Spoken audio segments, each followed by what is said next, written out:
ప్రియమైన వారలారా, యేసుక్రీస్తు నామమున మీకు నా శుభాకాంక్షలు. ఎలా ఉన్నారు? బాగున్నారా? సంతోషంగా ఉన్నారా? ఎందుకు ప్రతిదినము ఒక వాక్యము చెప్పి మాట్లాడుచున్నారు అని ఒక భావం మీకు కలుగుతుంది కదా. నా సొంత ఉద్దేశం చెప్పి ఏమి ప్రయోజనం చెప్పండి? దేవుని మాటలే మనలో ఆయన ఆశీర్వాదములు తీసుకుని వచ్చును. ప్రభు యొక్క వాక్యము అది, ఆత్మదేవుడు మన కొరకు వ్రాసి ఇచ్చినది. ఈ వాక్యము ద్వారా దేవుడు మనతో మాట్లాడుచున్నారు, బలపరుచుచున్నారు, జీవింపజేయుచున్నారు, స్వస్థతనిచ్చుచున్నారు, విడుదలనిచ్చుచున్నారు. గొప్ప ఆశీర్వాదము. కనుక ఈ వాక్యం చెప్పుటకు ముఖ్యమైన కారణమేంటో తెలుసా? 119వ కీర్తన మొదటి వచనము చూడండి. యెహోవా ధర్మశాస్త్రమును అనుసరించి నిర్దోషముగా నడుచువారు ధన్యులు. ధన్యులు అంటే ఆశీర్వదించబడినవారు అని అర్థము. మీ జీవితం ఆశీర్వాదంగా ఉండాలంటే నిర్దోషులుగా నడుచుకోవాలి.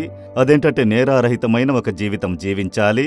అలాగంటే ఏంటా జీవితం అని అడిగితే, యెహోవా ధర్మశాస్త్రం ప్రకారం నడుచుకొనుట, ఈ వేదవాక్యానుసారంగా జీవించుట. అందుకే ఈ వాక్యం ద్వారా దేవుడు మీతో మాట్లాడుచున్నారు. నా జీవితంలో ఈ పరిశుద్ధత, మార్పు కలుగుటకు కారణం ఈ వేదవాక్యమే. కొందరేమనుకుంటారంటే ఉదయాన్నే లేచి బైబిల్ చదివి ప్రార్థిస్తే ఆశీర్వాదం కలుగుతుందని. దీన్ని చిన్నప్పటి నుండి చెప్పి మనకు ఉదయం లేచిన వెంటనే బైబిల్ చదవాలి, ప్రార్థించాలి అంతే. దాని అర్థం మనకు తెలుసో తెలియదో వెంటనే ఒక అధ్యాయం చదివితే ప్రార్థించుటలో ఒక తృప్తి. అది కాదు. దేవుడు ఏం ఎదురు చూస్తున్నాడంటే ఈ వాక్యానుసారంగా నడుచుకోవాలి. దానికి ప్రభు చెప్పేది కనుక ఏం చెయ్యాలి?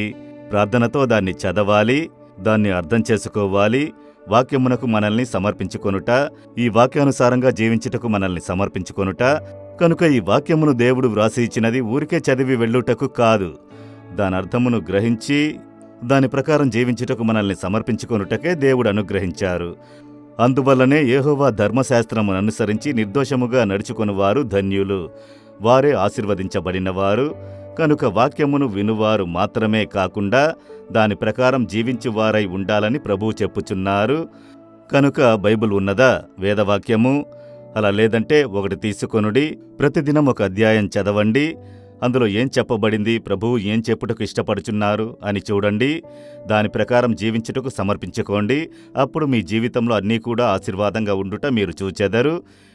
నేనేం చేస్తాను? ప్రసంగం కొరకు నేను సిద్ధపడాలి కదా. డైలీ ప్రసంగము, అనేక ప్రసంగాలు కదా. అందుకొరకు ప్రార్థించి వాక్యము ధ్యానించి విని సిద్ధపడాలి. అయితే వీటన్నిటికంటే ప్రతిదినము వేకువనే లేచి మొదట నా కొరకు నేను వేదమును చదివేదను. ప్రసంగించుట కొరకు కాదు, నాతో కూడా దేవుడు మాట్లాడాలి. ఈ దినం దేవుడు నాకొక మాట ఇవ్వాలని ఉదయమునే దాన్ని తెరచి దేవునికి కృతజ్ఞతలు తెలిపి, వాక్యం కొరకు మీరేం మాట్లాడినా నేను లోబడి జీవించేదను, దానికి నన్ను సమర్పించుకుంటున్నానని ప్రార్థించి చదువుట ప్రారంభించేదను. కనుక ఏ వాక్యము ద్వారా దేవుడు మాట్లాడడానికి ఇష్టపడుచున్నారో అప్పుడు ఆ వాక్యం చదివిన వెంటనే ఆత్మదేవుడు హృదయంలో మాట్లాడింది బాగా తెలుస్తుంది. స్టాప్. మళ్ళీ ఆ వాక్యమును తిరిగి చదివేదను, మళ్ళీ చదివేదను, మళ్ళీ చదివేదను. ఆ వాక్యం మీద చేయి ఉంచి ధ్యానించేదను. దేవా, నాతో ఏం మాట్లాడడానికి ఇష్టపడుచున్నారు ఈ వాక్యం ద్వారా? అప్పుడు ఆత్మదేవుడు హృదయంలో తేటగా తెలియజేయును, ఇలా నీవు జీవించాలి, ఇలా నీవు చెయ్యాలి అని. కనుక ఈ వాక్యమునకు నన్ను సమర్పించుకొని నేను ప్రార్థన చేసేదను. ఇదే నా జీవితంలో ఉన్న ఇంత గొప్ప ఆశీర్వాదమునకు కారణము. అదే నేను మీకు నేర్పిస్తున్నాను. ప్రతిదినము ఉదయమున లేచి మొదట కొంచెం సేపు స్తుతించండి, స్తోత్రించండి. ఆ తర్వాత వాక్యమును ధ్యానించి దాని ప్రకారం జీవించుటకు మిమ్మల్ని సమర్పించుకోండి. ఉదాహరణకు ఒకటి చెప్పనా? ఒకరోజు ఉదయమునే నేను వాక్యమును చదివేటప్పుడు, నిన్ను వలె నీ పొరుగువారిని ప్రేమించు అని యేసు చెప్పారు కదా. ఆ వాక్యము వచ్చింది, అది స్టాప్ అయింది. దాన్ని నేను మళ్ళీ చదివాను. నిన్ను నీవు ప్రేమించినట్లుగా. అప్పుడు దేవుడు చెప్పారు, కుమారుడా, నీవు ప్రేమ కలిగి ఉన్నావా? అవును ప్రభువా, నేను అందరినీ ప్రేమిస్తున్నాను, మీరు ప్రేమ కలిగి ఉండమని చెప్పారు అని చెప్పాను. నిన్ను నీవు ప్రేమించుచున్నట్లుగా ప్రేమించుచున్నావా అని నన్ను యోచింపజేశారు. హృదయంలో ఆత్మదేవుడు మాట్లాడారు. ఈ వాక్యానుసారంగా నిన్ను వలె నీ పొరుగువారిని ప్రేమించుచున్నావా? నీ ఇతరులను ప్రేమిస్తున్నావు, నిజమే. నిన్ను ప్రేమించినట్లుగా ప్రేమించుచున్నావా అని అడిగినప్పుడు నా హృదయం పగిలి ఏడ్చుటకు ప్రారంభించాను. ఆ ప్రేమ నా దగ్గర లేదు. నన్ను నేను ఎంత ప్రేమిస్తున్నానో అలా నేను ఇతరులను ప్రేమించుటలేదు. అప్పుడు నేను కొరత కలిగిన వాడను, ప్రేమలో కొరత కలిగిన వాడను. దేవా, నన్ను క్షమించండి, ఆ ప్రేమ నాకు ఇవ్వండి. ఉదాహరణకు ఇంకొకటి చెప్పనా, మీకు అర్థమవునట్లుగా యేసు విడిపించిన పరిచర్య, ప్రభువు నా చేతికిచ్చిన పరిచర్య. నేను దీని కొరకై ప్రార్థిస్తూ ఉన్నాను. నా సేవను ఆశీర్వదించండి, నడిపించండి అని అందరు సేవకుల కొరకు ప్రార్థించేదను. పాస్టర్ల కొరకు, మిషనరీలు, మిషనరీ నాయకులు, ఇలా సేవ చేయు అందరి కొరకు ప్రార్థించేదను.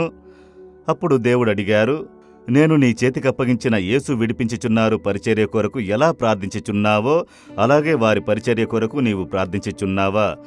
అక్కడే కొరత, వ్యత్యాసము తెలుస్తుంది కదా. అప్పుడు దేవుడు దాన్నే గ్రహింపజేశారు. మీ కూతుర్ని ప్రేమిస్తున్నారు, మీ కోడల్ని ప్రేమిస్తున్నారు. అయితే మీ కూతుర్ని ప్రేమించినట్లుగా మీ కోడల్ని ప్రేమించుచున్నారా? అదే యేసు చెప్పిన ఆ మాటకు అర్థము. మీ తల్లిని ప్రేమిస్తున్నారు, మీ అత్తని అమ్మంటున్నారు. మీ సొంత తల్లిని ఎంతగా ప్రేమిస్తున్నారో అంతగా మీ అత్తను ప్రేమిస్తున్నారా? ఇదే దేవుడు మాట్లాడినారు. కనుక నిన్ను వలె నీవు ఇతరులను ప్రేమించాలి. దానికి అర్థమేంటి? అది గ్రహించినట్లు చేశారు. కనుక దాని గురించి ధ్యానించినప్పుడు కొన్ని గంటల సమయము దాని గురించి మాట్లాడినప్పుడు దాని తర్వాత నేను చదవలేకపోయాను, అంతే.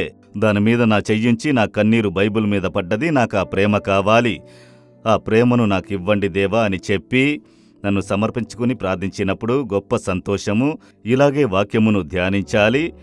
కనుక యెహోవా ధర్మశాస్త్రానుసారంగా నడుచుటకు మనల్ని సమర్పించుకోవాలి. అయితే ఇప్పుడు నేను ఎవరి కొరకైనా ప్రార్థించినా సరే వారిని ఆశీర్వదించండి ప్రార్థించుటలేదు. రియల్ బర్డన్గా ఆ ప్రేమతో కూడా వారిని ఆశీర్వదించుము, ఆ సేవ ఆశీర్వదించబడాలి, ఆ సేవకుని ఆశీర్వదించుము అన్న ప్రేమతో ఈ సేవ కొరకు ప్రార్థించినట్లుగా ప్రార్థించుట, దీన్నే యేసు ఎదురుచూస్తున్నది. ఈ వాక్యమునకు అదే అర్థము. ఈ విధముగా వాక్యమును మీరు ధ్యానించి ప్రార్థించారంటే మీ లైఫ్ చేంజ్ అవుతుంది.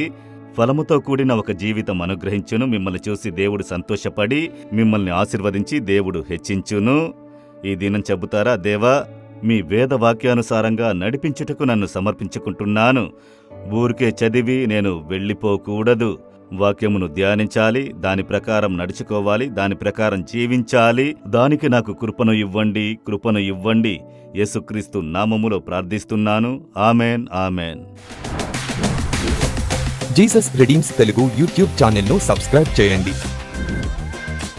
సబ్స్క్రైబ్ బటన్ను క్లిక్ చేయండి మరియు బెల్ బటన్ను నొక్కండి. ప్రతిరోజు కార్యక్రమ సమాచారం పొందండి.